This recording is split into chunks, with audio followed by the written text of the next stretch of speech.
Dynamic ground water resource assessment report 2025 ప్రకారం భారతదేశంలో జాతీయ స్థాయిలో భూగర్భ జలాల వెలికితీత ఎంత శాతంగా ఉన్నది? ఈ dynamic ground water resource assessment report అనేది ప్రతి సంవత్సరం ఇస్తుంటారు. దానిలో భాగంగా 2025 సంవత్సరానికి సంబంధించి భారతదేశంలో జాతీయ స్థాయిలో భూగర్భ జలాల వెలికితీత ఎంత శాతంగా ఉందంటే 60.63గా ఉంది. 60.63గా ఉంది. భూగర్భ జలాల వెలికితీత అనేది 60.63% ఉంది 2025 సంవత్సరానికి సంబంధించి. ఇంపార్టెంట్. నెక్స్ట్ వన్, భారత సైన్యం ఇటీవల సమకూర్చుకున్న సూర్యాస్త్రకు సంబంధించి సరైనది. సో ఇటీవల భారత సైన్యం సూర్యాస్త్రను సమకూర్చుకుంది. సో దానికి సంబంధించి సరైనది. సో ఇది భారతదేశపు మొట్టమొదటి సార్వత్రిక బహుళ క్యాలిబర్ రాకెట్ లాంచర్. అంటే ఒకే ప్లాట్ఫామ్ నుండి బహుళ రకాల అంటే మల్టీ పర్పస్ రాకెట్లను ప్రయోగించగల సామర్థ్యం కలిగిందనమాట సూర్యాస్త్ర అనేది. సో భారతదేశపు మొట్టమొదటి సార్వత్రిక బహుళ క్యాలిబర్ రాకెట్ లాంచర్. ఇది made in India. Important. Option B right answer. భారత సైన్యం ఇటీవల దీన్ని సమకూర్చుకుంది. Next one, surface to surface ఉపయోగించవచ్చు దీన్ని, గుర్తుపెట్టుకోండి, భూమి నుంచి భూమిపైకి. నెక్స్ట్ వన్, ప్రధానమంత్రి మాతృ వందన యోజన ప్రధానంగా క్రింది వాటిలో దేనిని సాధించాలని లక్ష్యంగా పెట్టుకుంది. సో ఈ పథకం ప్రారంభమై దాదాపుగా 9 సంవత్సరాలు కంప్లీట్గా వస్తుంది 1 జనవరికి. సో దానిలో భాగంగా ఈ పథకం అనేది దేనికి సంబంధించింది? ఆప్షన్ ఏ మహిళలకు సార్వత్రిక ఆరోగ్య బీమా, ఆప్షన్ బి జీవించున్న మొదటి బిడ్డకు షరతులతో కూడిన నగదు ఇవ్వడం, ఆప్షన్ సి మహిళలందరికీ ఉచిత సంస్థాగత ప్రసవం, ఆప్షన్ డి 5 సంవత్సరాల పిల్లలందరికీ పోషకాహార మద్దతు. సో ప్రధానమంత్రి మాతృవందన యోజన పథకం యొక్క ముఖ్య ఉద్దేశం ఏంటంటే మొదటి బిడ్డకు 5,000 రూపీస్ అనేది ఇవ్వడం జరుగుతుంది. గవర్నమెంట్ అనేది ఇస్తుంది, సెంట్రల్ గవర్నమెంట్ అనేది 5,000 అనేది ఇవ్వడం జరుగుతుంది అనమాట. సో మొదటి బిడ్డకు మాత్రమే ఇవ్వడం జరుగుతుంది. Option B right answer. Next one, ఇటీవల ప్రారంభించబడిన ఐసీజీఎస్ సముద్ర ప్రతాప్ దేనికి సంబంధించింది? సో మనకి ఇటీవల ప్రారంభించబడిన ఐసీజీఎస్ సముద్ర ప్రతాప్ దేనికి సంబంధించింది అంటే ఇది భారతదేశపు మొట్టమొదటి స్వదేశీ రూపకల్పన కాలుష్య నియంత్రణ నౌక అనమాట. మొట్టమొదటి భారతదేశపు కాలుష్య నియంత్రణ నౌక స్వదేశీ రూపకల్పన అంటే మేడ్ ఇన్ ఇండియా. ఇది ఐసీజీఎస్ సముద్ర ప్రతాప్ అనేది. ఓకేనా? Option B right answer. Next one, 2026 జనవరిలో ఇస్రో ప్రయోగించిన EOS-N1 అన్వేష ప్రధానంగా ఏ ప్రయోజనం కోసం రూపొందించబడింది? సో మనకు ఇటీవల 2026లో జనవరిలో ఇస్రో ప్రయోగించింది అన్వేష అనే దాన్ని. సో ఇది దేనికి సంబంధించింది అనమాట. సో ఇది మనకి ఏదైతే ఎర్త్ అబ్జర్వేషన్ అదేవిధంగా నిఘా కొరకు మాత్రము దీన్ని ప్రయోగించారనమాట. అన్వేష ఏదైతే ఉందో ఇస్రో ప్రయోగించిన అన్వేష ఏదైతే ఉందో ఇది భూమి పరిశీలన మరియు నిఘా వ్యవస్థను పటిష్టం చేయడం కోసం ప్రయోగించిన ప్రయోగం అన్నమాట అన్వేష అనేది. Option C right answer. Next one, ఏ ప్రాథమిక ముడి పదార్థం ఉపయోగించి వాణిజ్యపరంగా బయోబిటుమెన్ను ఉత్పత్తి చేసిన మొదటి దేశంగా భారత్ నిలిచింది? మోస్ట్ ఇంపార్టెంట్, మనకి ఏదైతే ఈ తార్ రోడ్ ఉంటుందో ఈ తార్ రోడ్లో మనకు పెట్రోలియం సంబంధించిన బిటుమెన్ ఉపయోగిస్తుంటాం. సో దానికి ఆల్టర్నేటివ్గానే ప్రపంచంలోనే మొదటిసారిగా బయోబిటుమెన్ ఉత్పత్తి చేసిన దేశంగా భారత్ నిలిచింది. దేనితో తయారు చేసిందంటే వరి గడ్డితోటి. సో వరి గడ్డితోటి బయోబిటుమెన్ను తయారు చేసిన తొలి దేశంగా నిలిచింది ప్రపంచంలోనే. ఇది పెట్రోలియం బిటుమెన్కు ప్రత్యామ్నాయంగా ఉపయోగించడం జరుగుతుంది. వరి గడ్డి వేస్టేజ్ అవుతుందో సో దాన్ని ఉపయోగించుకొని బిటుమెన్ను భారత్ ఉత్పత్తి చేసింది. సో దీన్ని రోడ్డును మనకు వేయడం కోసం ఉపయోగిస్తుంటారు అన్నమాట బిటుమెన్ అనేది. Option C right answer. Important. Next one, రోడ్డు ప్రమాద బాధితుల కోసం ప్రతిపాదించిన దేశవ్యాప్త నగదు రహిత చికిత్స పథకం కింద ఒక్కో బాధితునికి గరిష్టంగా ఎంత కవరేజ్ లభిస్తుంది? సో ఇటీవల మనకు రోడ్ యాక్సిడెంట్ బాగా జరుగుతున్నాయి. ఈ క్రమంలోనే కేంద్ర ప్రభుత్వం ఏం చేసిందంటే గోల్డెన్ అవర్లో అంటే మొదటి గంటలో ఆసుపత్రికి తీసుకెళ్తే ఎవరైతే దెబ్బతలిన వ్యక్తి ఉన్నారో అతనికి నగదు రహిత చికిత్స అందించేందుకైతే పథకం తీసుకొస్తుంది. సో దానిలో భాగంగా ఎంత కవరేజ్ అంటే 1.5 lakhs 1.5 లక్షలు కవరేజ్ లభిస్తుంది. ఇది నేషనల్ హైవే పైన కాకుండా ఏ రోడ్డు పైన జరిగినా కూడా సో ఆ క్షతగాత్రుని హాస్పిటల్కి తీసుకెళ్ళినట్లయితే 1.5 lakhs నగదు రహిత చికిత్స అయితే అది అందించబోతుంది కేంద్ర ప్రభుత్వం. Important. Option D right answer. Next one, 2026 సంవత్సరానికి గాను బ్రిక్స్ కూటమికి అధ్యక్ష బాధ్యతలు చేపట్టిన దేశం ఇది. 2026 సంవత్సరానికి సంబంధించి బ్రిక్స్ కూటమి ఏదైతుందో ఈ బ్రిక్స్ కూటమికి అధ్యక్ష బాధ్యతలను రష్యా చేపట్టింది.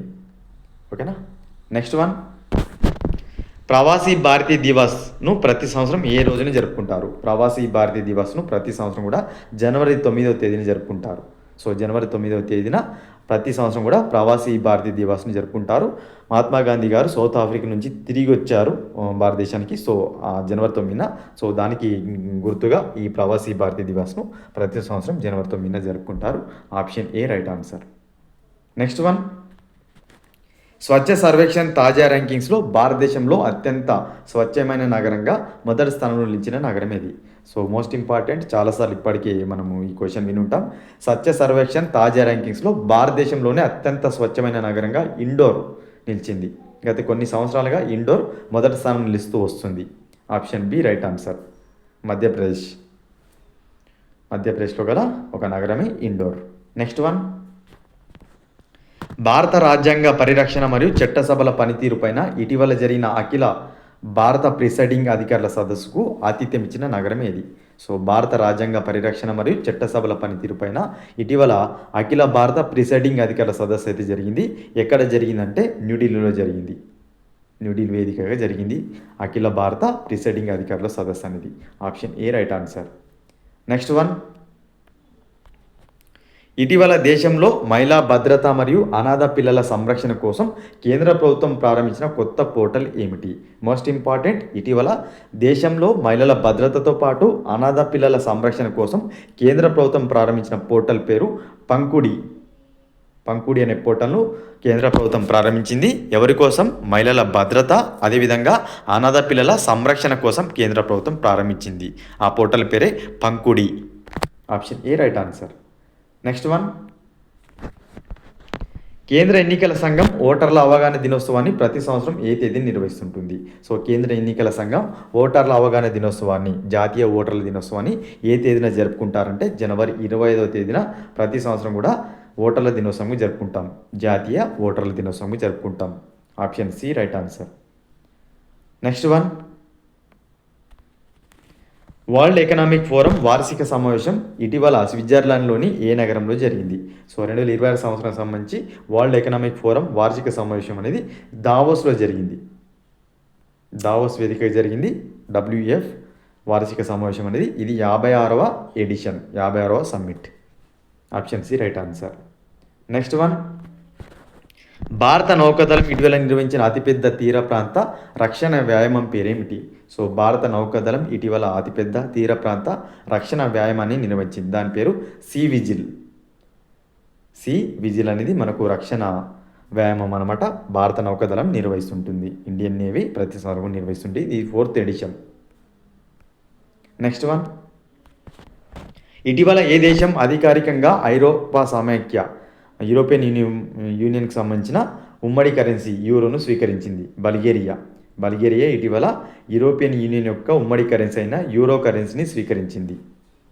Bulgaria. Option B right answer. Next one, భారతదేశంలో ఏటా జాతీయ స్టార్టప్ దినోత్సవాన్ని ఎప్పుడు జరుపుకుంటారు? మన ఇండియాలో ఎవ్రీ ఇయర్ కూడా నేషనల్ స్టార్టప్ డేని ఏ రోజున జరుపుకుంటారంటే జనవరి 16వ తేదీని జరుపుకుంటారు.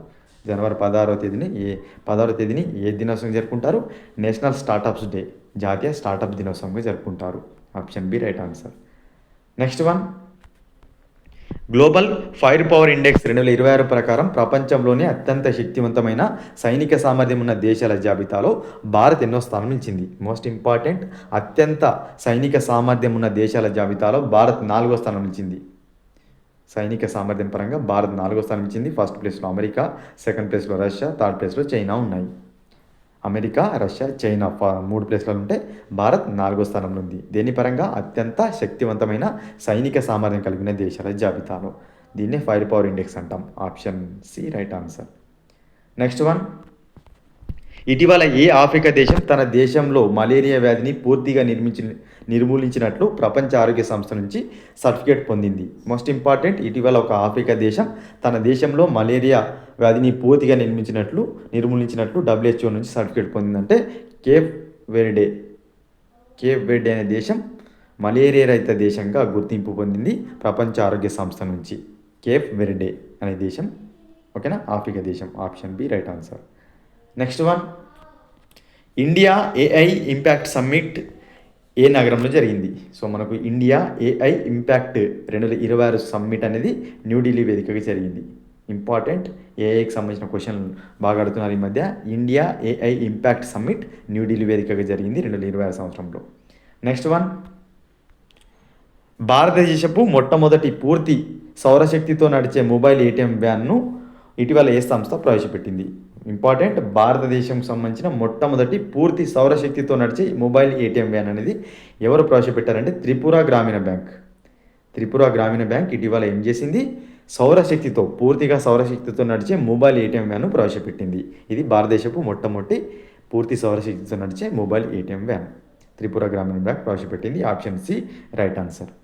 ఇవి ఫ్రెండ్స్ ఈ వీడియోలో భాగంగా ముఖ్యమైన కరెంట్ అఫైర్స్. వీడియో కనుక నచ్చినట్లయితే లైక్ చేసి షేర్ చేయండి. ఇటువంటి ఇంపార్టెంట్ వీడియోస్ను మిస్ కాకుండా చూడాలనుకుంటే మన ఛానల్ని సబ్స్క్రైబ్ చేసుకొని పక్కనున్న బెల్ బటన్ క్లిక్ చేయండి ఫ్రెండ్స్.